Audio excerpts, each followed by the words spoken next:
They laughed when she fell, but I remember thinking, if that were my mother, I'd want someone to stop. The cold hit first. That sharp Manhattan winter kind of cold that slips through cheap fabric and settles in your bones like it belongs there. I was standing just outside LeClaire House on the Upper East Side, balancing a silver tray with 3 glasses of champagne that probably cost more than my weekly groceries, trying not to think about the $1,450 rent due in 5 days or the $42,000 in student loans quietly waiting for me to breathe wrong. The street was glowing. String lights wrapped around bare trees, black SUVs idling like silent guards, people stepping out in coats that looked like they had their own bank accounts. Laughter floated in the air, soft and effortless, like nobody here had ever checked their bank balance before buying something. I remember adjusting my grip on the tray, my fingers already numb, when I saw her. It wasn't dramatic. No loud crash. No scream. Just an old woman, maybe late 70s, maybe older, stepping off the curb too slowly, her foot catching nothing but air before her body followed. She went down quietly, like she was trying not to disturb anyone. For half a second, everything kept moving. Conversations didn't pause. Glasses didn't stop clinking. Then someone noticed. A woman in a white coat, perfectly styled hair, lifted her phone instead of her voice. "Oh my God! Is this performance art?" she said, and people laughed. Not cruel, not loud. Just enough to say it didn't matter. More phones came out. Someone zoomed in. A man shook his head like it was an inconvenience. "Where's Steph?" he muttered, as if the ground had broken a rule by letting her fall there. I stood frozen. My earpiece crackled to life. "Table 6 is waiting, Emily. Don't mess this up." My manager's voice. Sharp. Controlled. I looked down at the tray in my hands. 3 glasses. Maybe $120 each. Tips I needed. Then I looked back at her. She hadn't moved much.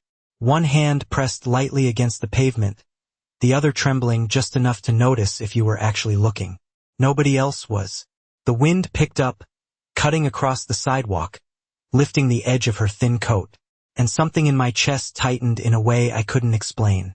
I thought about my mom back in Ohio, always telling me to call more often. I thought about how small someone can look when no one is paying attention. "Emily?" My manager snapped again. I set the tray down. Not carefully, not dramatically, just set it down. And I walked. Each step felt louder than it should have, like I was breaking some invisible rule that everyone else had agreed to follow. I could feel eyes on me before I even reached her. The laughter shifted. Not gone, just redirected. "Look at her," the woman with the phone said, her voice light, amused, trying to be a hero. I ignored it. I dropped to my knees beside the woman, the cold concrete biting through my jeans instantly. "Ma'am, can you hear me?" Her skin was cold, colder than it should have been. Her eyes opened slowly, not confused, not panicked, just aware, like she had been waiting. And when her gaze met mine, something about it made the noise behind me disappear for a second. Not fear, not weakness, something sharper, something that didn't match the way she looked on the ground. "You didn't hesitate," she whispered, her voice soft but steady. The sentence landed differently than it should have. I frowned slightly, brushing a strand of gray hair away from her face. "Let's get you up, okay?" I said, shrugging off my coat and wrapping it around her shoulders without thinking about what it meant to lose it in this weather. Behind me, my manager's footsteps were getting closer. The phones were still recording. The laughter hadn't stopped. But none of that felt as loud as the way her hand lightly gripped mine, or the way her eyes stayed locked on me like she was memorizing something I didn't even know I was showing. And for the first time that night, I had the strange, quiet feeling that this moment wasn't small at all. Kindness is easy when no one is watching, but the moment people start watching, it becomes a decision you have to defend. Her hand tightened around mine, not weak, not desperate, just firm enough to anchor herself as I helped her sit up straighter against the curb, and I could feel the cold transferring from her skin into mine like something alive, something real, something that made everything else around us feel fake in comparison. "You are going to be okay," I said quietly. Even though I did not know that for sure, even though no one had called for help, even though the people standing just a few feet away were still more interested in their phones than in the woman on the ground. Emily. My manager's voice cut through the air again. Louder now, closer, sharper. What exactly do you think you are doing? I did not look back. I focused on adjusting the coat around her shoulders, pulling it tighter so the wind would not reach her as easily, my fingers brushing against the sleeve of her dress. And that was when I noticed it again, the fabric, the quality, the kind of material you do not find in discount stores or clearance racks, the kind that belongs in places I only ever pass by. Something about her did not match the situation, and the thought flickered in my mind before I pushed it away because none of that mattered right now. She fell, I said simply, like it should have been obvious, like it should have been enough. And? My manager snapped, stepping into my line of sight, his coat perfectly pressed, his expression tight with controlled irritation. And we are not a hospital. You are not on break. You are working. Behind him, I could hear it again, the quiet laughter, softer now but still there, like a background soundtrack that refused to end. Vanessa's voice drifted through it, amused, detached. This is actually incredible. She is really committing to it. I felt my face warm, not from embarrassment, but from something sharper, something closer to frustration, maybe even anger, but I kept my voice steady. She needs help. She needs staff, he corrected immediately. And you need to do your job. His hand gestured toward the tray I had abandoned, sitting alone on the edge of the outdoor service station like a reminder of everything I was risking. I knew what he meant. I knew what this could cost me. My hours, my income, my ability to make rent next month. Everything in my life was balanced on numbers that did not leave room for mistakes like this. But when I looked down at the woman again, at the way her fingers still held onto mine, at the way her eyes stayed steady, watching me not like someone in need but like someone measuring something deeper, I realized. I had already made the decision. I am not leaving her here, I said quietly. The words felt heavier than they should have, like they carried more weight than just a simple refusal. My manager exhaled sharply, shaking his head like I had just proven something disappointing. Then you are done, he said, no hesitation, no warning, just final. Effective immediately. The words landed clean. No drama, no raised voice, just an ending. For a second, everything around me seemed to pause, like even the city needed a moment to register what had just happened. And I felt it, the shift, the invisible line I had just crossed without any way back. Vanessa laughed again, louder this time, like she had been waiting for that exact outcome. Oh wow, she said, still filming. She actually got fired. That is insane. I did not respond. I did not defend myself. I just nodded once, more to myself than to anyone else, and turned my attention back to the woman, adjusting the coat one more time, making sure it stayed around her shoulders. I am going to stay with you until someone comes, I told her softly, even though I did not know who that someone would be anymore. Her lips curved slightly, not quite a smile, something more subtle, more knowing. You have already done enough, she said, her voice calm, controlled in a way that did not belong to someone who had just fallen on a cold sidewalk. And for the first time since this started, a quiet, unfamiliar feeling settled in my chest. Not fear, not regret, but something else entirely. Something that made me realize that whatever this moment was, it was not over yet. Sometimes the moment you lose everything is the exact moment something else begins. You just do not realize it yet. The wind picked up again, sharper now, cutting through the space where my coat used to be, but I barely felt it anymore. Not with the weight of what had just happened settling into my chest like something heavy and permanent. Fired. Just like that. No warning, no second chance, no explanation that would make sense to anyone who had not been standing here watching an old woman get laughed at for falling. I let out a slow breath, the kind that fogs the air in front of you, and focused on her. Instead of everything else I had just lost. Do you feel dizzy? I asked, keeping my voice steady, practical, the way I had been trained during my clinical rotations, even though this was not a hospital, not a controlled environment, not anything close to what I was supposed to be doing tonight. She shook her head slightly, her gaze still fixed on me in that same quiet, assessing way that made me feel like I was the one being examined. No, she said softly. I feel observed. The word caught me off guard. Observed. Not helped. Not relieved. Observed. Before I could respond, a car door shut somewhere behind us. A solid, expensive sound, followed by another, and another, not rushed, not chaotic, just deliberate. The kind of movement that does not ask for attention but always gets it anyway. I glanced up instinctively. 3 black SUVs had pulled up along the curb, engines still running, headlights cutting clean lines through the cold air. Conversations around us shifted, not stopping, just lowering, like the entire sidewalk had adjusted its volume without anyone giving a signal. Even Vanessa stopped talking for a second, her phone lowering just slightly as her eyes tracked the movement. Doors opened. Men stepped out. Not loud, not aggressive, just precise. Dark coats, tailored, clean lines, movements that wasted nothing. They did not look around like tourists or customers or even security. They looked like they already knew exactly where they were going. And then I realized they were walking toward us. My fingers tightened slightly around the woman's hand before I could stop myself. A reflex I did not question, and she noticed. Of course she noticed. You see them, she said quietly, not as a question. I nodded once, my eyes still on the approaching figures. Do you know them? I asked, keeping my voice low, trying to understand what was happening without letting the uncertainty show too much. She did not answer immediately. Instead, she adjusted slightly, sitting straighter, her shoulders pulling back in a way that made her seem different, less fragile, less like someone who had just fallen, more like someone who had simply chosen to sit down for a moment. They know me, she said finally. That was all. No explanation. No urgency. Just certainty. The men stopped a few feet away, not crowding, not rushing, just standing there like they had reached the exact point they were supposed to reach. One of them stepped forward slightly, his posture respectful, controlled. Ma'am, he said, his tone even measured, not surprised, not concerned, just ready. The word echoed in my head. Mom.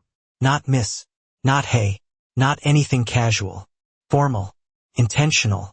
I looked at her again, really looked this time, at the way her expression had changed, the way the faint lines of age did not soften her presence but seemed to frame it instead, like they belonged to someone who had lived through things I could not even guess at. And then I noticed something else. The ring. The one on her finger. The one I had barely registered before. Up close, in the glow of the streetlights, it was unmistakable. Platinum. Old but not worn down. Maintained. The engraving caught the light for just a second. My breath slowed without me meaning it to. Something about this moment did not fit the version of reality I had been standing in just minutes ago. The man who had spoken turned his attention briefly to me.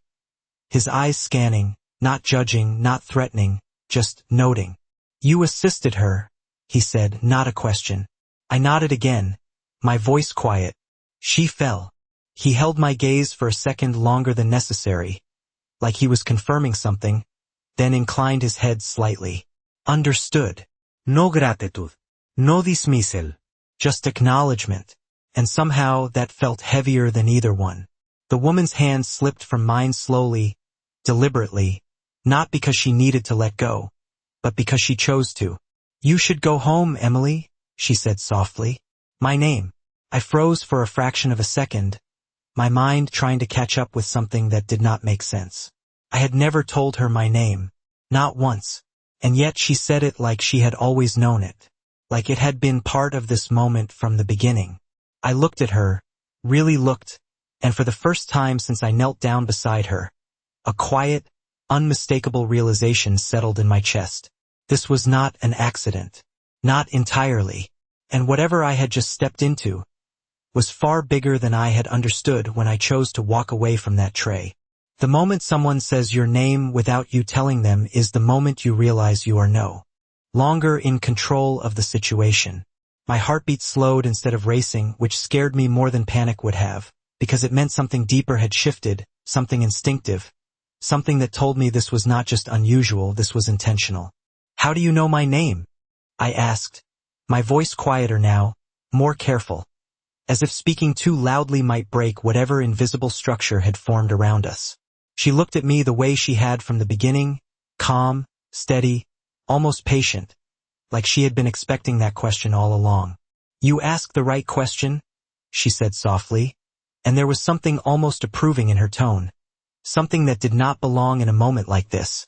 Behind her, one of the men stepped forward slightly, holding out a hand, not demanding, not rushing, just offering support with the kind of precision that suggested he had done this many times before.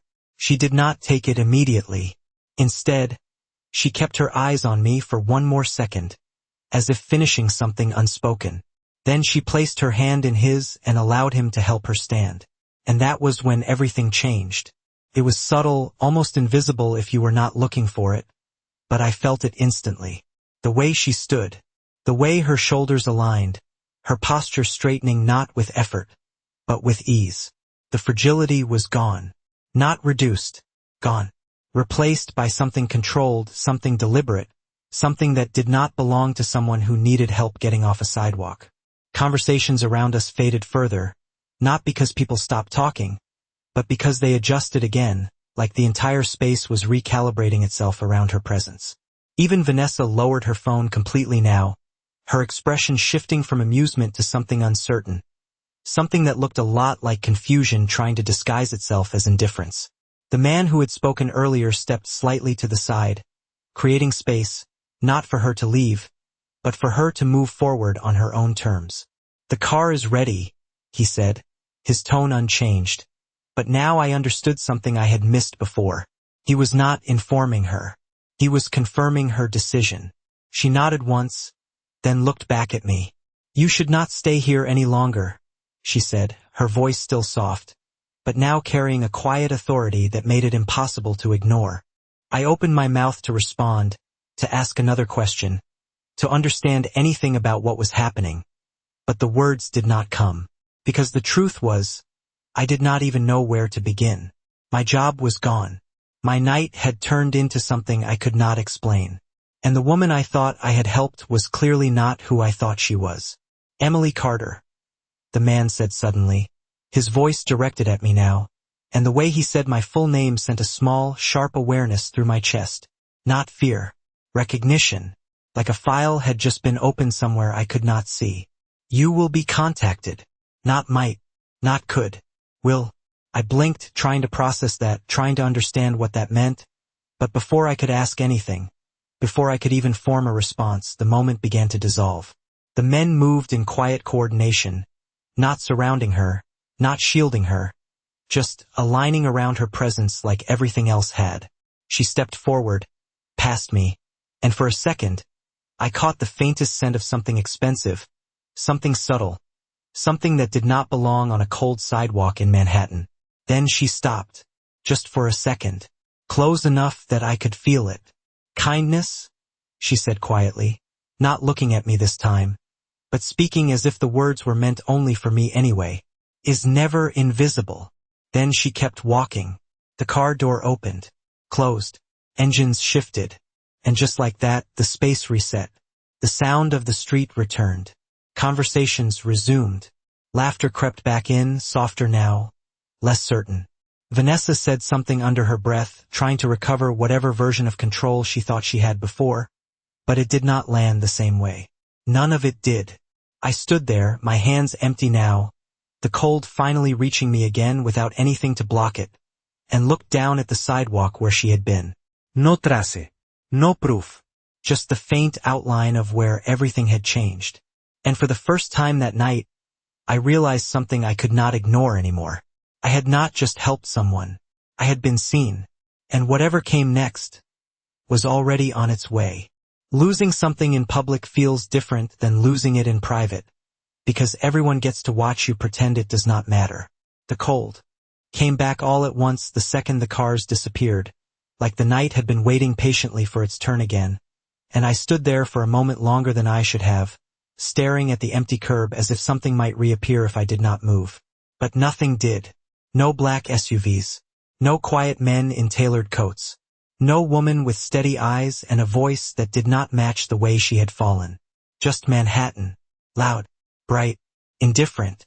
Well, that was weird, Vanessa said behind me, her tone lighter than it had been, but not quite steady, like she was trying to reset the moment back into something she could understand. I turned slowly, my body still catching up to everything that had just happened, and met her gaze for the first time since I knelt down on that sidewalk. Up close, her confidence looked thinner than it had sounded, like something carefully maintained rather than something real. You should probably get used to unemployment, she added, a small smile returning to her lips as she lifted her phone again, scrolling through something quickly, probably checking the video she had recorded, probably already imagining how it would play online. At least you will get some attention out of it. I did not respond, not because I did not have anything to say, but because none of it felt worth saying anymore. The moment had already moved past her, past all of them. My manager avoided my eyes as he stepped back inside the restaurant, already done with me, already moving on to the next problem that fit neatly into his world. And just like that, I was standing alone on a sidewalk that looked exactly the same as it had 10 minutes ago, except everything had changed. I bent down slowly and picked up my coat from where it had been folded, the fabric still holding a faint trace of warmth that was not mine, and slipped it back on, the cold settling around me again in a way that felt more familiar now, more honest.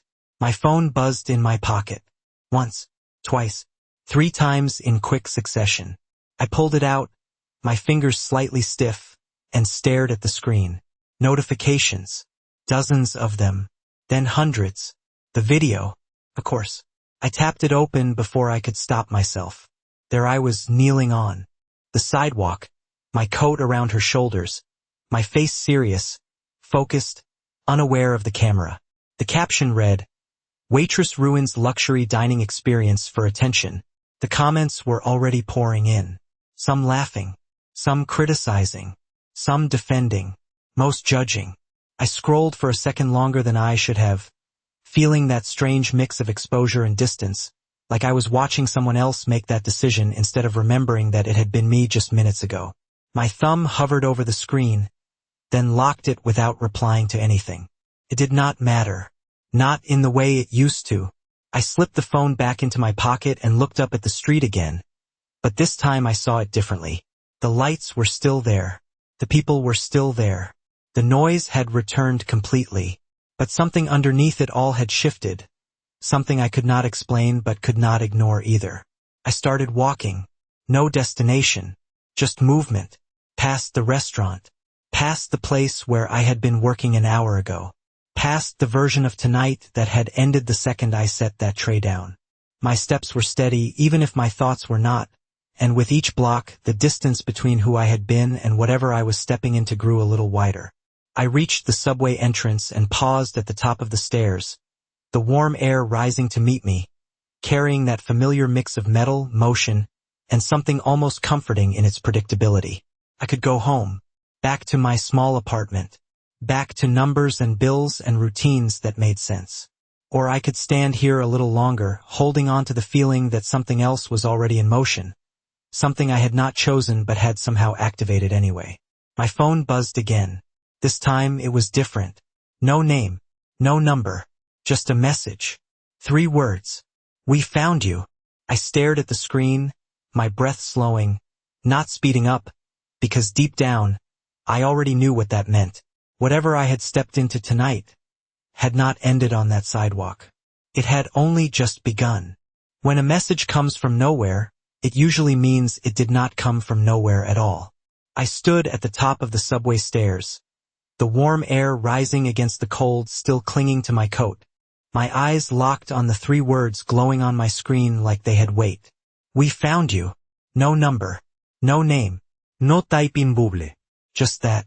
My first instinct was to look around, not dramatically, not like in a movie, just a slow scan of the people passing by, the couple arguing quietly near the railing, the man in a gray coat checking his watch, the woman rushing down the stairs without looking up. No one seemed to notice me. No one seemed out of place. And somehow that made it worse. I exhaled slowly, my breath steady, controlled, because panic would not help, and deep down, I already knew this was not random. This was connected. To her. To them. To the moment I chose not to walk away. My phone buzzed again. Same unknown sender. Another message appeared beneath the first. Do not be afraid. I almost laughed at that, not because it was funny, but because it assumed something it did not understand. I was not afraid. Not exactly. What I felt was sharper than fear. It was awareness. The kind that makes everything feel slightly more real, slightly more defined, like the world had shifted into focus without asking for permission. I typed a response before I could overthink it. Who is this? The message showed as delivered. Then read. Instantly. No delay. No hesitation. 3 dots appeared. Then disappeared. Then appeared again. Like someone was deciding how much I was allowed to know. Finally, a reply. Someone who notices choices. I stared at that for a second longer than necessary, my thumb hovering over the screen, my mind already trying to connect pieces that did not fully fit yet. Choices, not actions, not mistakes. Choices. That word echoed differently. It implied intention. It implied consequence. I slipped my phone back into my pocket without replying again. Not because I did not have questions, but because I had a feeling that asking them would not change what was already in motion. Instead, I turned and walked down the subway stairs, each step grounding me slightly, the familiar rhythm of the city below pulling me back into something I could understand. The train platform was crowded. As usual, people packed shoulder to shoulder, headphones in, eyes down, everyone existing in their own version of the same space without ever really connecting. I moved through them automatically, finding a spot near a column, my back against the cold tile, my mind replaying everything that had happened in the last hour like it was trying to slow it down enough to make sense of it. The fall, the laughter, the coat, the ring, the way she said my name, the way they moved around her, the way the entire street had adjusted without anyone saying a word. None of it was normal. None of it was accidental. And the message in my pocket confirmed what I was already beginning to understand. This was not over. A train roared into the station, the rush of air pushing against me, loud, mechanical, real in a way that grounded everything else for a moment. Doors opened. People moved.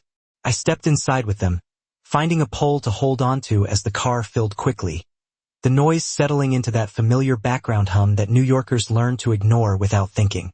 My reflection caught in the darkened window for a second. Same face, same coat, same person, but not quite, not anymore. The train started moving, the lights flickering briefly as we entered the tunnel, and I felt it again, that quiet shift inside my chest. Not fear, not regret, but something else. Something that felt like the beginning of a question I had not asked yet. My phone buzzed one more time. I did not reach for it immediately. I let it sit there for a second, letting the moment stretch just enough to feel the weight of it, then slowly pulled it out and looked at the screen. One new message. Tomorrow, 8 p.m. No location. No instructions. Just time. Like the rest had already been decided.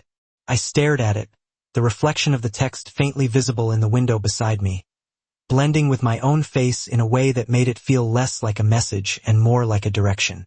And for the first time since this started, I realized something I could not ignore anymore. I was not being followed.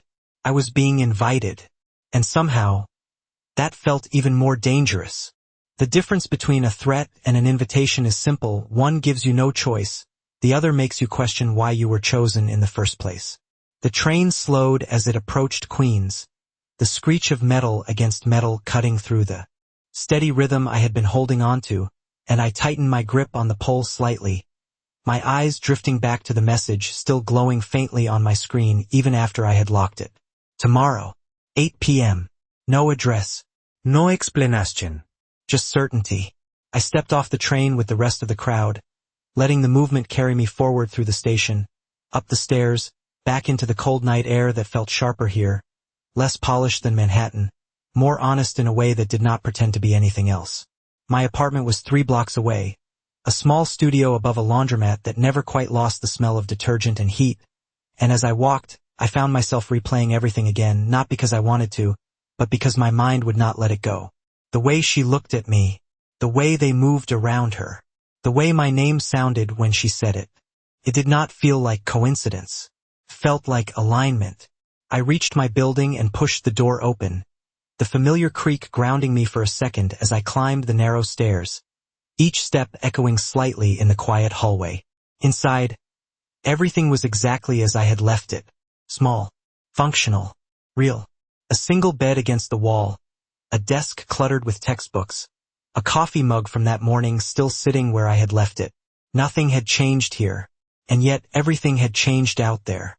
I slipped off my coat and paused for a second, my fingers brushing against the fabric, remembering the moment I had given it away without thinking, the way it had felt like the only right thing to do even when I knew what it might cost me.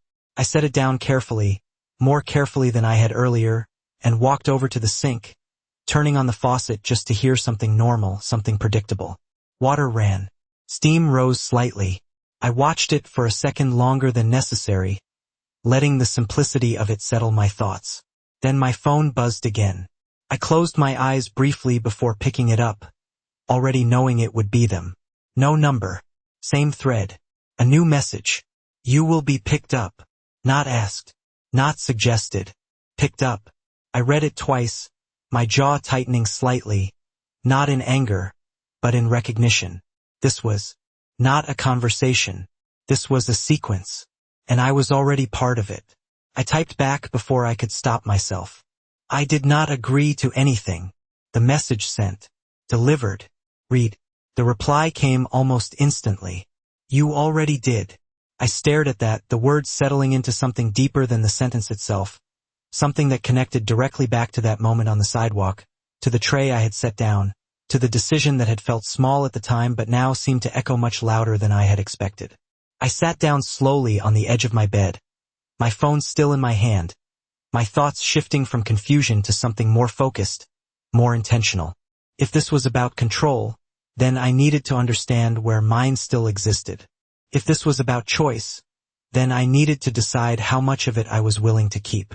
I stood up again, moving with more purpose now, walking to my desk and pulling open the drawer where I kept my planner, flipping to tomorrow's date. Blank, completely open. 8 p.m. I wrote it down anyway, not because they told me to, but because I wanted to see it there, to make it real on my terms, even if everything else about this situation was not. I set the pen down and looked at the page for a second, then closed the planner slowly, the soft sound of it snapping shut echoing louder than it should have in the quiet room. Outside, I could hear the faint hum of the city continuing like it always did, unchanged, indifferent, moving forward whether I understood it or not. I walked to the window and looked out at the street below, at the passing cars, the people moving without knowing anything about what had just shifted in my world. And for the first time since I received that message, I allowed myself to ask the question I had been avoiding. Not who they were, not what they wanted, but why me? And the answer, or at least the beginning of one, came back to me in a voice I could still hear clearly. You did not hesitate. I exhaled slowly, my reflection staring back at me through the glass, and realized something I could not ignore anymore. Tomorrow at 8 p.m., I was not going because they told me to. I was going because I needed to understand what that moment had actually meant, and whether it had just changed my life or completely redirected it. The longest nights are not the ones filled with noise. They are the ones where nothing happens but your mind refuses to stop.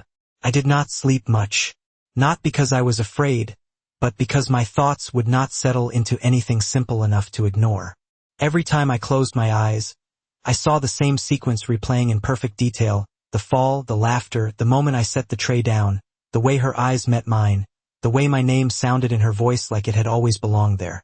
By the time the first light crept through the thin gap in my curtains, I was already awake, staring at the ceiling, counting the quiet seconds between breaths like they might give me something steady to hold on to. Morning came the way it always does in Queens, not gently, not slowly, but with sound, footsteps in the hallway, a door closing too hard, the low hum of traffic building outside, life continuing whether I was ready for it or not. I pushed myself up, the stiffness in my shoulders reminding me how little rest I had actually gotten, and moved through my routine automatically, brushing my teeth, tying my hair back, making coffee I barely tasted. Everything felt normal. Too normal. like the world was deliberately pretending that nothing had shifted beneath it. I checked my phone. No new messages. No missed calls. Just the same thread sitting there quietly, waiting like it knew I would come back to it eventually. 8 p.m. That was all I had. No location. No instructions. Just a time that felt more like a decision point than a meeting.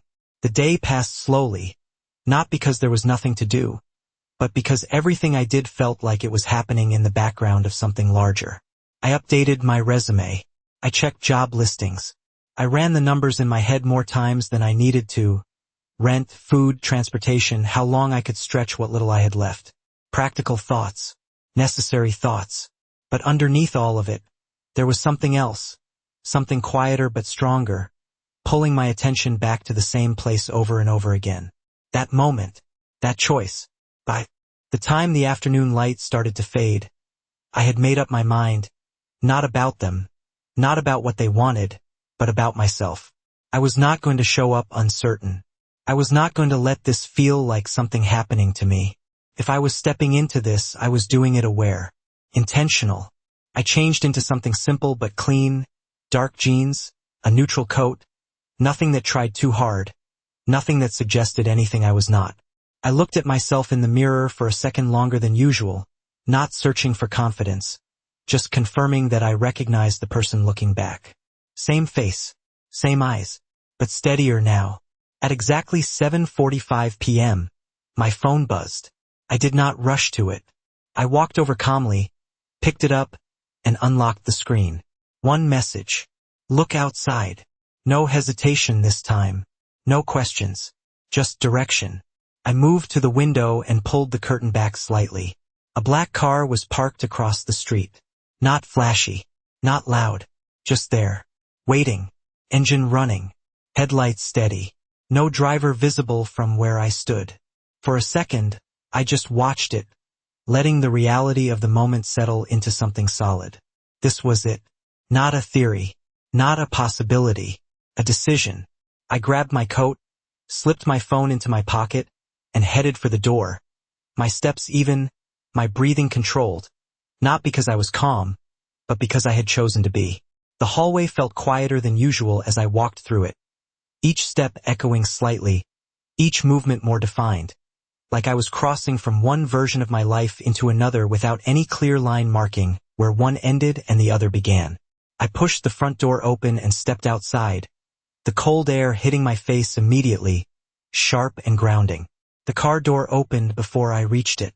Not rushed, not dramatic, just precise timing. A man stepped out, dressed the same way as the others from the night before. Clean lines, controlled posture, no unnecessary movement.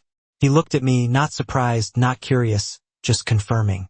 "Emily Carter," he said. I nodded once. "You are on time."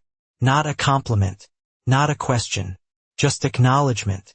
He stepped aside, opening the rear door. I paused for half a second, just enough to register the weight of the moment, then stepped forward and got in without another word. The door closed behind me with a quiet, final sound, and as the car began to move, I realized something that settled deep and steady in my chest. This was no longer about whether I should be here. I already was, and whatever waited at the end of this ride had been waiting for me specifically. Power does not announce itself, it reveals itself in how little needs to be said. The car moved smoothly through the streets, the city lights sliding across the tinted window like reflections I could not quite hold on to, and I sat there in silence, my hands resting loosely in my lap, my posture steady, my mind alert but not racing. No one spoke.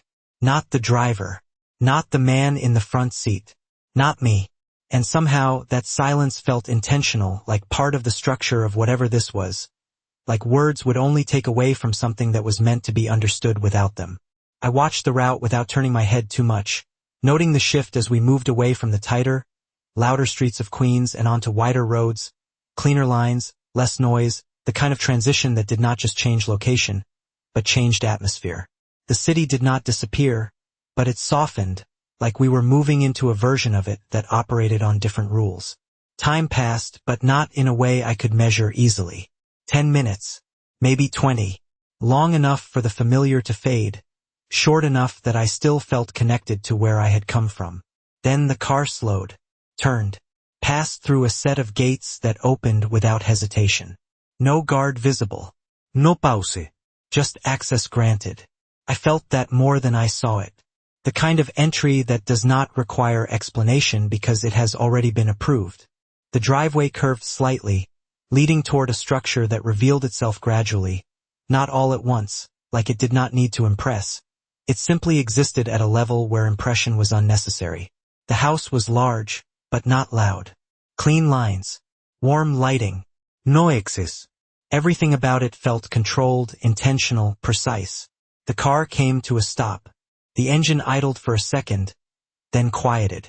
The man in the front seat stepped out first, moving with the same efficiency I had noticed before, opening my door without rushing, without hesitation. I stepped out onto the driveway, the ground solid beneath my feet, the air quieter here, like even the wind respected the space. "This way," he said, his voice low, even not guiding, not commanding, just indicating. I followed. The front door opened before we reached it. Not automatically. Someone inside had opened it. Another man stood there, posture straight, expression neutral, eyes attentive but not intrusive. I stepped inside, and the first thing I noticed was the silence. Not empty, not uncomfortable, just deliberate. The kind of silence that exists when nothing needs to compete for attention. The interior matched the exterior, minimal but expensive, every detail placed with intention, nothing out of alignment, nothing out of place. My footsteps were soft against the polished floor as I walked further in, guided without being directed, led without being touched. We stopped in a large room that felt like a living space but without the casualness most people associate with that word. Everything here had purpose. Everything here had weight. "Wait here," the man said, and for the first time since I got in the car I was alone, not abandoned, positioned. I stood there for a moment, taking in the space, letting my senses adjust, not rushing to sit, not reaching for my phone, just existing in the moment as it unfolded. Then I heard it. Footsteps. Not loud, not hurried, just steady, controlled, approaching. I turned slightly, not fully, just enough to align myself with the direction of the sound, my posture straight, my attention focused without appearing tense. And then he entered. Adrian Moretti. I knew it before anyone said his name, before any introduction could be made. Some people carry presence the way others carry titles. It is not spoken. It is understood. He walked into the room without hesitation. His movements smooth, precise, every step measured without looking calculated. He did not rush. He did not pause. He simply arrived. His eyes found mine immediately, not scanning, not searching, just locking, evaluating, not in a way that made me feel small, in a way that made me feel seen, fully, completely. The room seemed to adjust around that moment, like everything else stepped back just slightly to make space for it. He stopped a few feet away, close enough to speak without raising. His voice, far enough to maintain distance that felt intentional, not accidental. For a second, neither of us said anything. And in that silence, I realized something that settled deep and certain in my chest. This was the center of it. Not the message, not the car, not the house. Him. He tilted his head just slightly, the smallest shift, but enough to signal acknowledgement. "Emily Carter," he said, his voice low, controlled, carrying a weight that did not need volume to be felt. Not a question, not a greeting, just confirmation. I held his gaze, steady, not challenging, not submissive, just present. "You made a choice," he continued after a brief pause, his tone unchanged, but the words landing with more weight than anything that had been said to me so far. And in that moment, I understood something clearly, something that removed any remaining doubt. This was never about what happened on that sidewalk. This was about what that moment revealed. And now, I was standing in front of the man who had been waiting to see it. The truth does not always arrive as a revelation. Sometimes it stands in front of you and waits for you to recognize it. His words settled into the space between us with a quiet weight that did not need emphasis, and I held his gaze without looking away, not because I was trying to prove anything, but because something in me understood that this moment required presence more than reaction. I made a choice, I repeated, not as a question, but as a confirmation, letting the words exist in the same calm tone he had used, even though my mind was already moving through everything that had led me here, connecting pieces that had felt separate before but now aligned with unsettling clarity.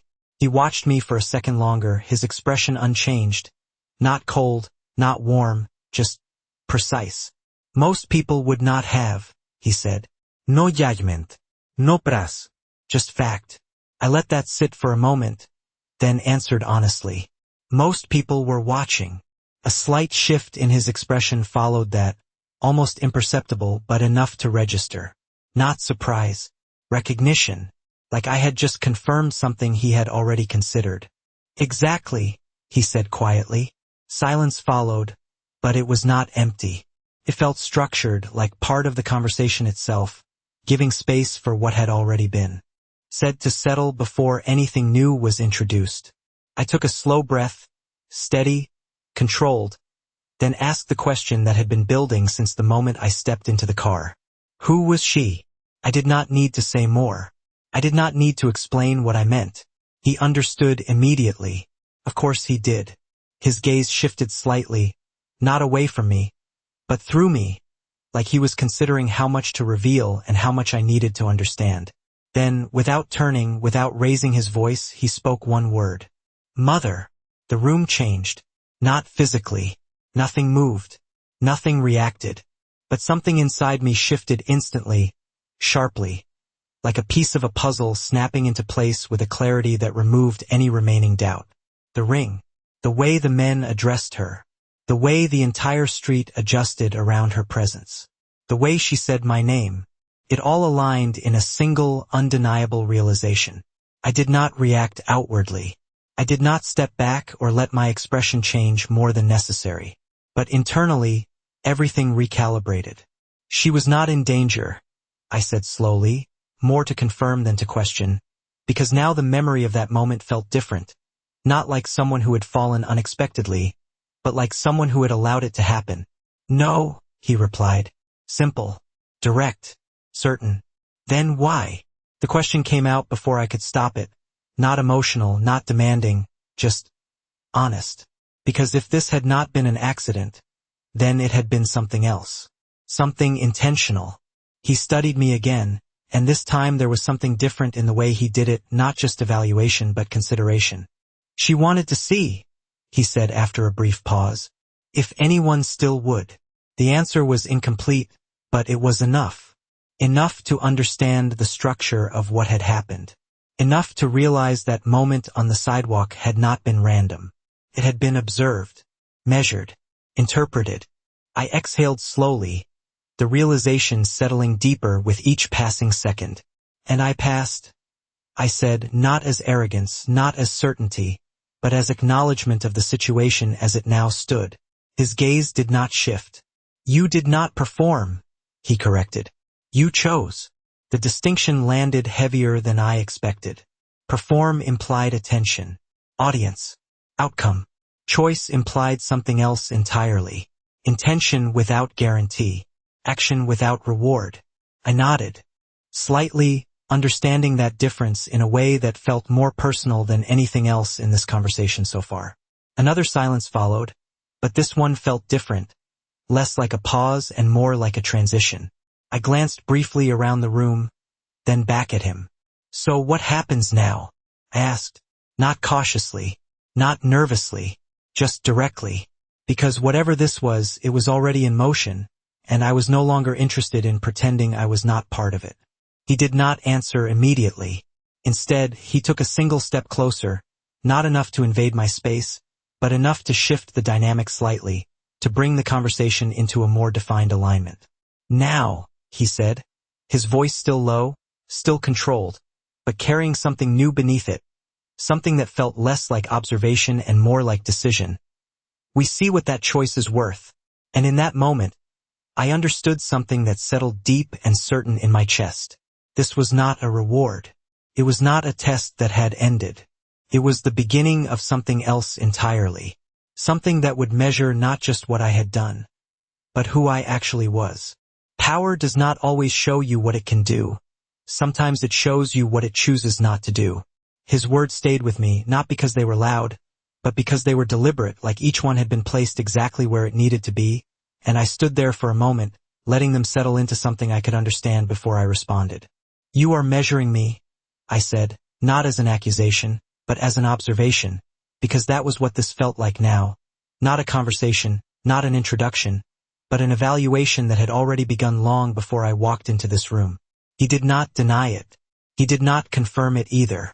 Instead, he turned slightly, just enough to shift his attention without breaking the space between us. Come, he said simply. No explanation. No elaboration. Just direction. I hesitated for half a second, not out of fear, but to register the choice in front of me, then followed. The hallway we walked through was quiet, the kind of quiet that did not feel empty but controlled, every detail intentional, every step echoing just enough to remind me that I was moving deeper into something structured, something designed. We stopped in front of a large window that overlooked the city, not the crowded streets I had come from, but a wider view, lights stretching into the distance, organized, distant, almost abstract from this height. He stood beside me, not too close, not too far, his presence steady, unchanging. Tell me what you saw, he said. The question was simple, but I knew it was not about the surface. Not about the fall. Not about the people. It was about perception. I took a breath, my eyes still on the city below as I answered. I saw people who did not want to be inconvenienced, I said slowly. I saw someone who needed help and no one moving, and I saw a moment where doing nothing would have been easier. I paused, then added, but wrong. He did not respond immediately. I felt his attention shift slightly, not away, but deeper, like he was weighing not just my words, but the way I chose them. And what did you lose? He asked next. This time I did not need to think. My job, I said. My income. My stability, at least for now. I glanced at him briefly, then back at the city. But I did not lose the reason I did it. That answer stayed in the space between us longer than the others had. When he finally spoke again, his voice carried something different. Not softer, not warmer, but more defined. Most people calculate before they act, he said. You did not. I did, I replied quietly. Just not in the same way. That earned the smallest shift in his expression again. Something that might have been approval, or simply recognition of a variable he had not fully accounted for yet. Explain, he said. I turned slightly now, enough to face him more directly. My posture still steady, my voice calm. I knew what it might cost me, I said. I just decided that cost did not matter in that moment. Silence followed again, but this time it felt different. Not a pause, not a transition, a conclusion forming. He looked at me for a long second, then nodded once, a small movement, but one that carried more weight than anything else he had done so far. Good, he said. Just that. No elaboration. But the word landed with a finality that told me something. Had shifted. Not ended. Shifted.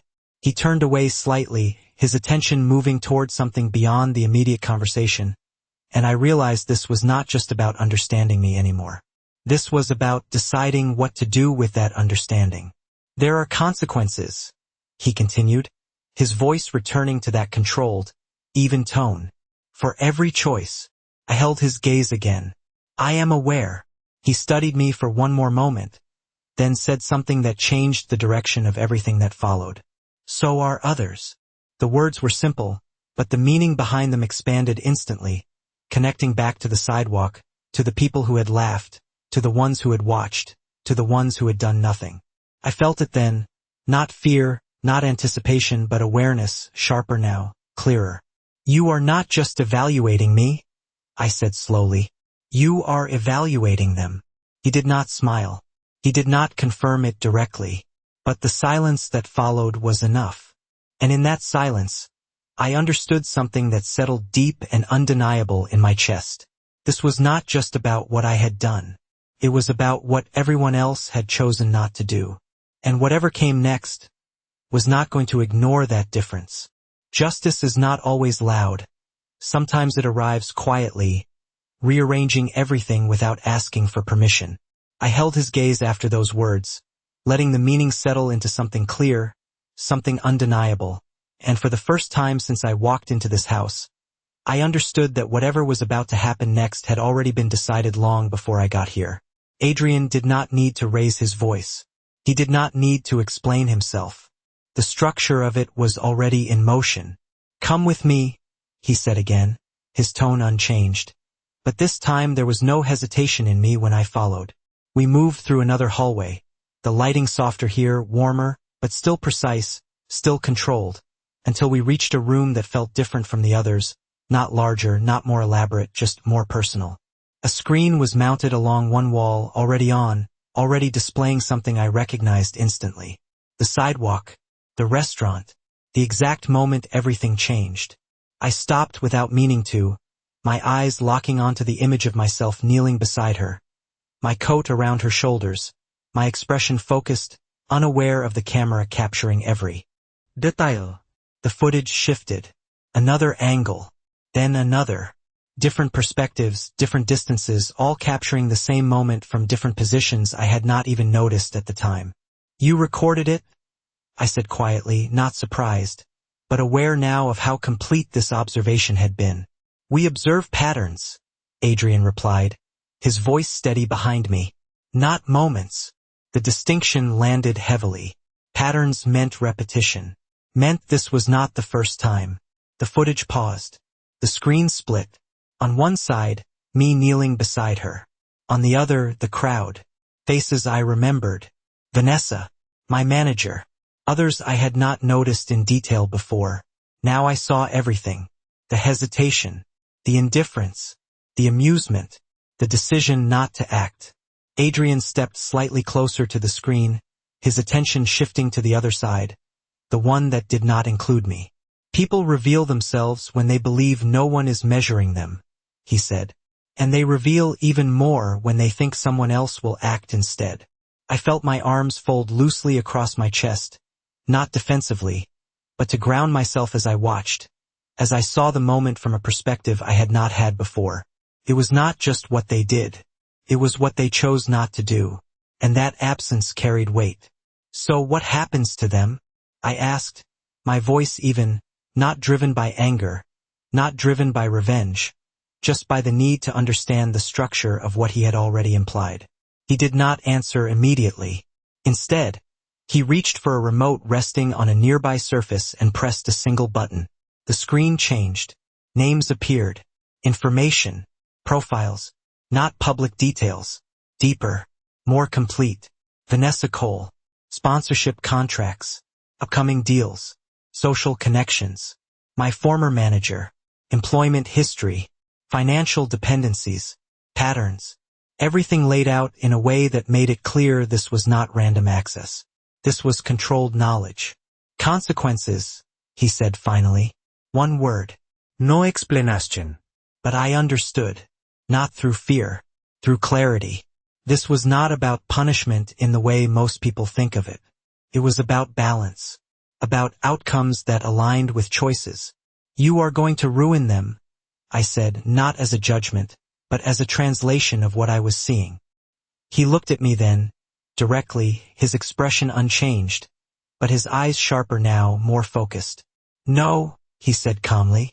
"I am going to remove what they do not deserve to have."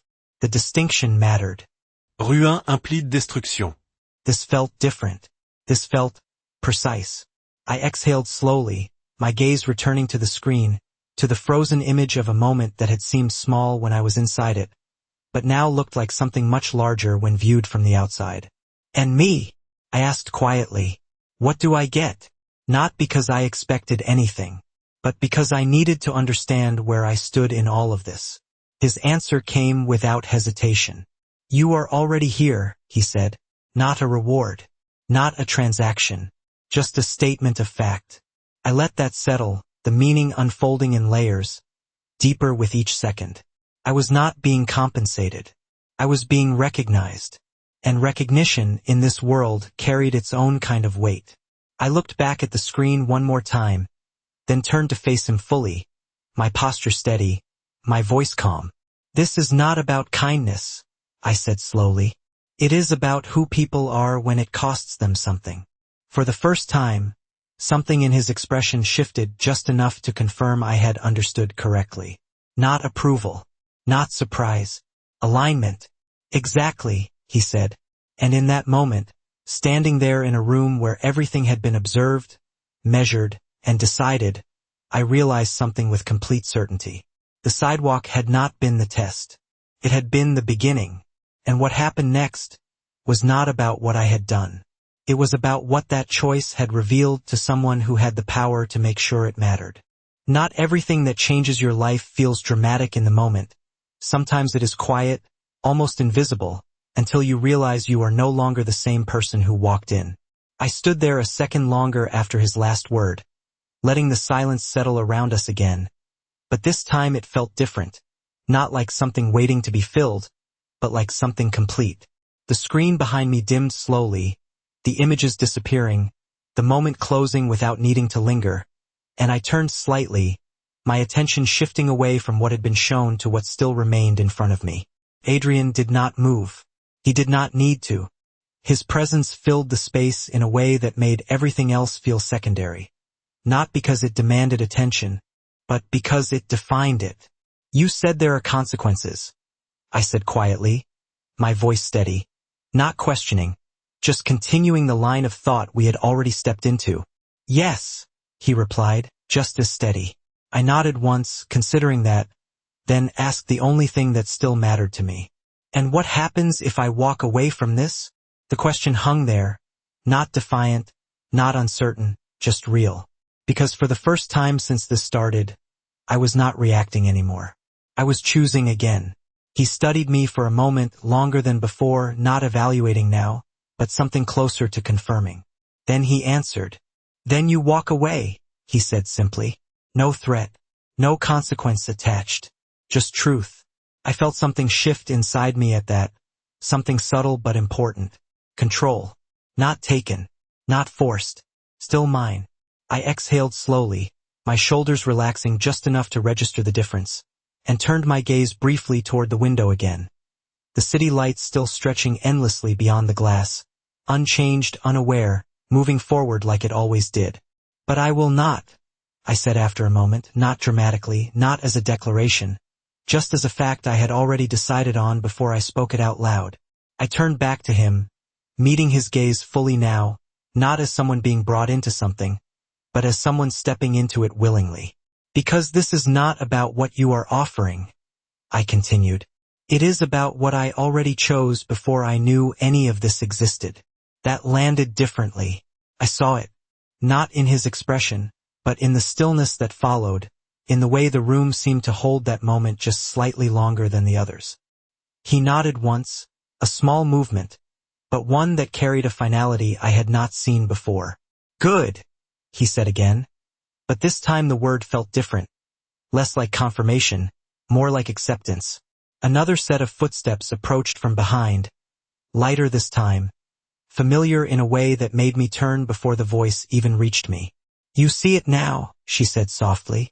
I turned fully, and there she was again, Margaret, no longer the woman on the sidewalk, no longer the figure I had helped without understanding, but someone entirely aligned with the world I was now standing in. She looked at me with that same steady gaze, but this time there was something warmer beneath it, something that had not been there before. Most people perform kindness when it is visible, she continued. Very few choose it when it costs them something. I held her gaze, understanding now what that moment had meant to her, to him, to all of this. I did not think about being seen, I said quietly. Exactly, she replied, and this time, she smiled, not broadly, not dramatically, just enough to show something genuine beneath everything else. Adrian stepped slightly closer then, not enough to close the space completely, but enough to shift the alignment again, to bring all three of us into the same moment, the same understanding. This city runs on transactions, he said, his voice calm, controlled, but carrying that same weight it always did. You made a choice that had none. I let that settle, the meaning unfolding clearly now. Not complicated, not hidden. Simple, rare, real. I looked between them, then back at him, my voice steady, grounded. So what happens now? He did not hesitate this time. Now, he said, you stay exactly who you are. The answer was not what I expected, but it made more sense than anything else he could have said. Not change. Not become something else. Stay. I nodded once, understanding that instruction in a way that went deeper than words, then glanced once more at the city beyond the window, at the endless lights, the movement, the people who would never know how much could shift in a single moment when no one was paying attention. And as I stood there, no longer uncertain, no longer questioning whether I belonged in this space, I realized something that settled quietly but completely into my chest. He could control the city. He could control outcomes, consequences, balance. But that night, on a cold sidewalk, without knowing who she was, without knowing who he was, I had made a choice that none of that power could buy. And somehow, that was the only reason I was standing here now.